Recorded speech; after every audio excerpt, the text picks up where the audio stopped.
Hari ini saya akan memberikan sedikit penjelasan mengenai sistema muskuloskeletal. Sistema ini terdiri atas 3 sistem, yaitu sistema skeletal, sistema muscularis, dan sistema articulationis. Yang pertama adalah sistema skeletal. Sistema ini terdiri atas osseus, tulang, dan cartilago, jaringan tulang rawan. Sistema skeletal terdiri atas 2 bagian, yaitu yang di garis tengah kita sebut sistema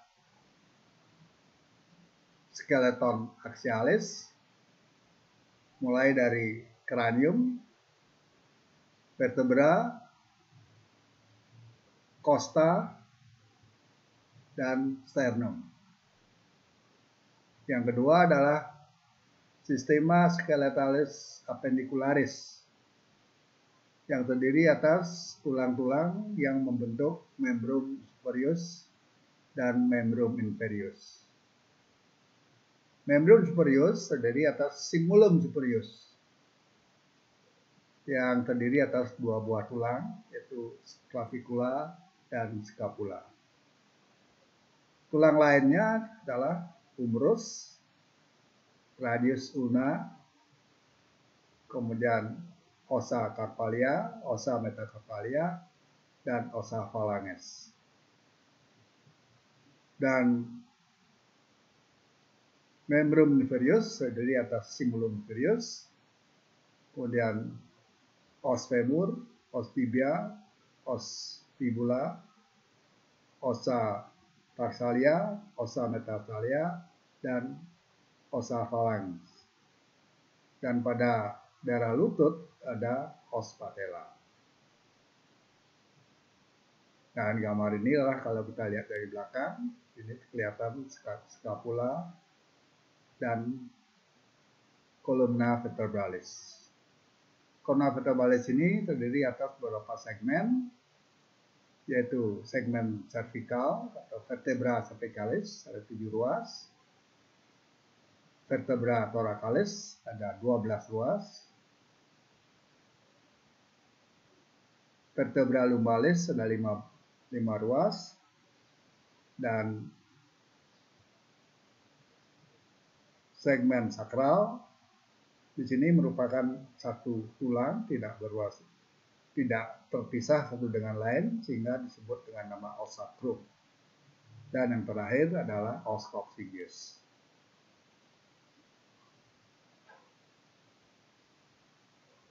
Nah, tulang ini tidak merupakan satu kesatuan, tapi sambung menyambung.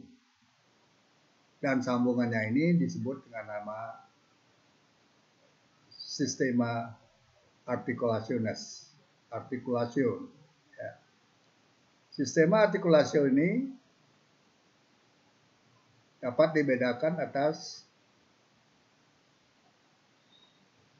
articulationis syndesmosis, yang penghubungnya adalah jaringan ikat fibrus.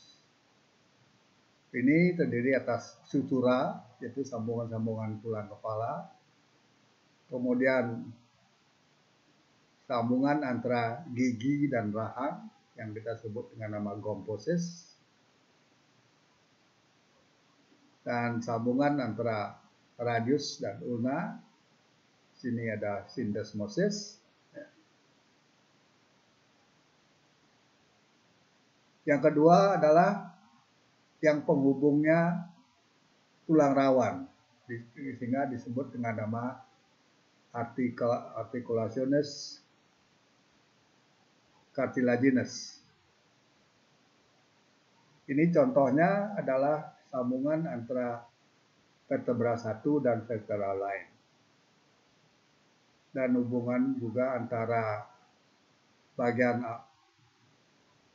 ujung-ujung dan bagian tengah dari tulang panjang pada anak muda, yaitu yang nyambung adalah cartilago.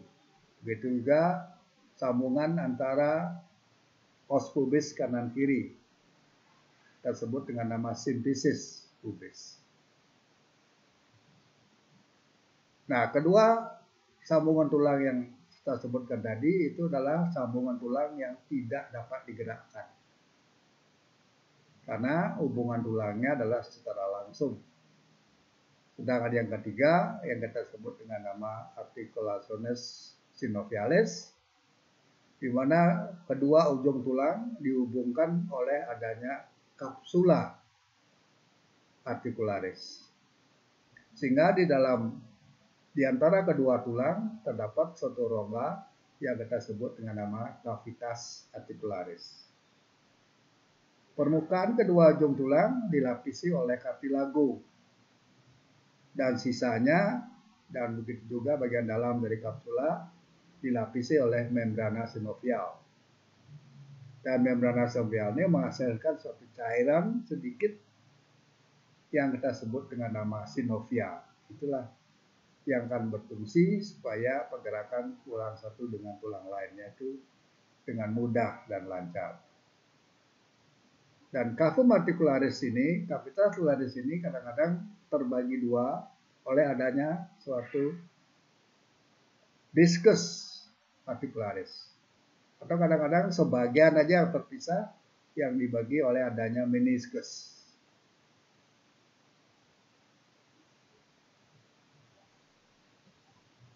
Articulationes synovialis ini dapat dibagi menjadi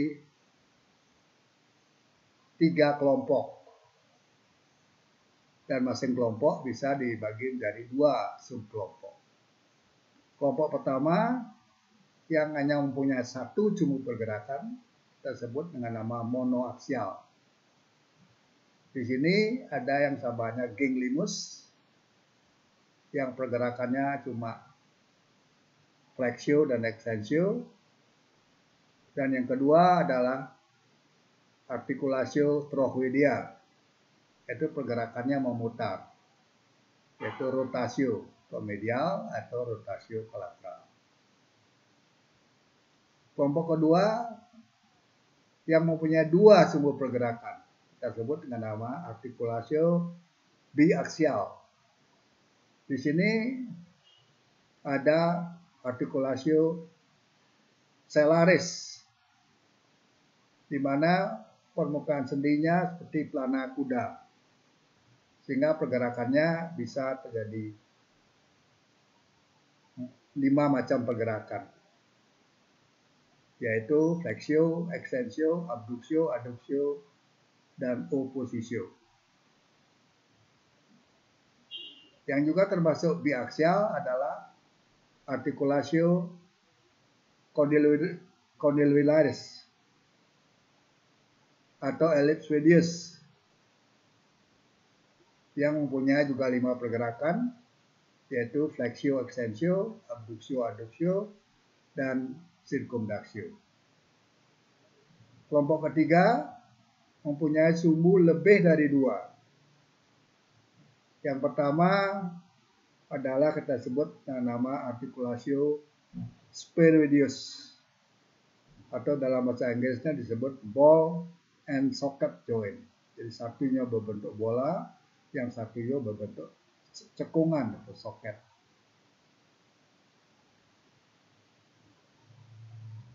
Sumbu pergerakannya banyak, sehingga dia bisa mempunyai banyak pergerakan, yaitu flexio, extensio, abduksio, adduksio, rotatio, dan circumductio.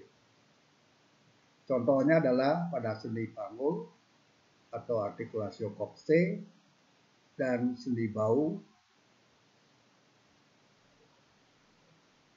Yang terakhir adalah articulatio planus. Di sini dia mempunyai banyak sumbu pergerakan, tapi tidak saling potong satu dengan lain. Sehingga pergerakan yang mungkin adalah pergerakan menggeser. Contohnya adalah sendi-sendi di antara osa carpalia maupun osa tarsalia.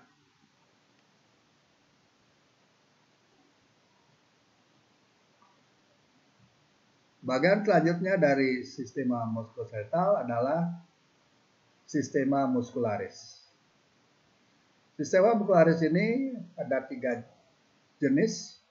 Yang satu adalah otot skelet atau musculoskeletus, otot jantung, dan otot polos.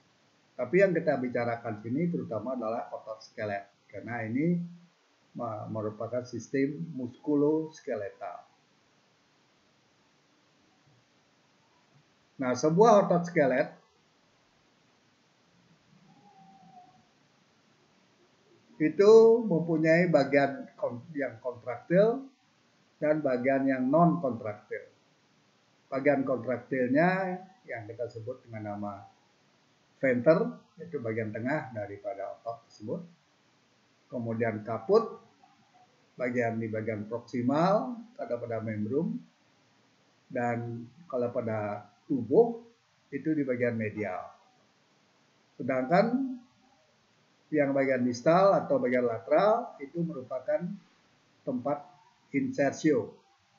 Nah, ini umumnya tidak merupakan jaringan otot, tapi berbentuk tendon atau aponeurosis, sehingga tidak merupakan jaringan kontraktil.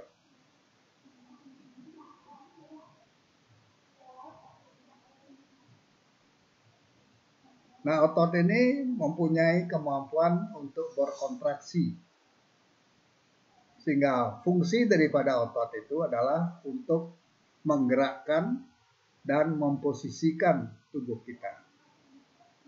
Dengan demikian, maka otot ini mempunyai kemampuan untuk kontraksi.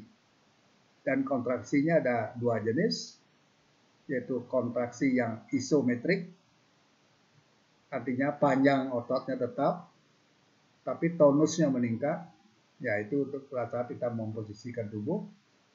Dan yang kedua adalah isotonik, tonusnya tetap, panjangnya yang berubah. Biasanya otot bertambah pendek pada saat kontraksi.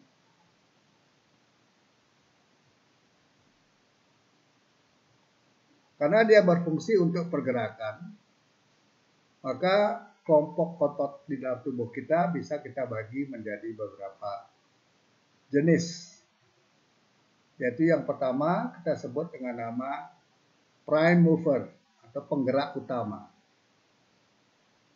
Otot inilah yang berfungsi untuk menggerakkan anggota gerak kita atau membrum. Nah, supaya membrum bisa bergerak, maka bagian proksimal harus diikat atau difiksasi, sehingga ada kelompok otot yang kita sebut dengan nama fiksator.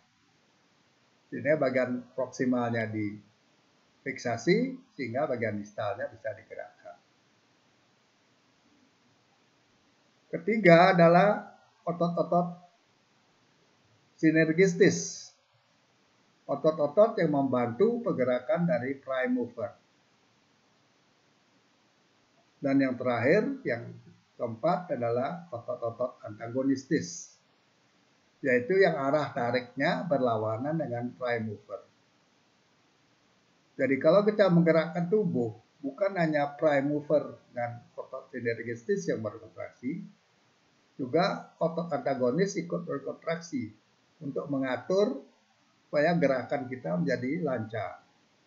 Maka itu dalam satu gerakan tidak hanya sebuah otot yang bekerja, tapi bermacam-macam otot yang bekerja. Jadi fiksator juga bekerja, sinergis juga bekerja, antagonis juga bekerja, sehingga gerakan kita menjadi sangat lancar.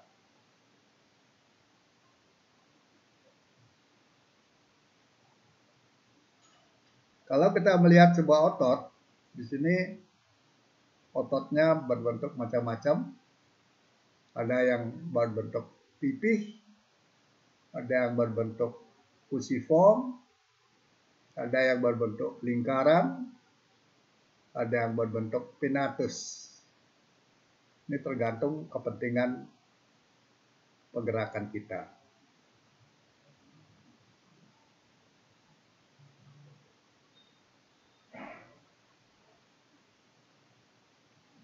Nah, itulah yang bisa saya ceritakan mengenai sistema muskuloskelaris.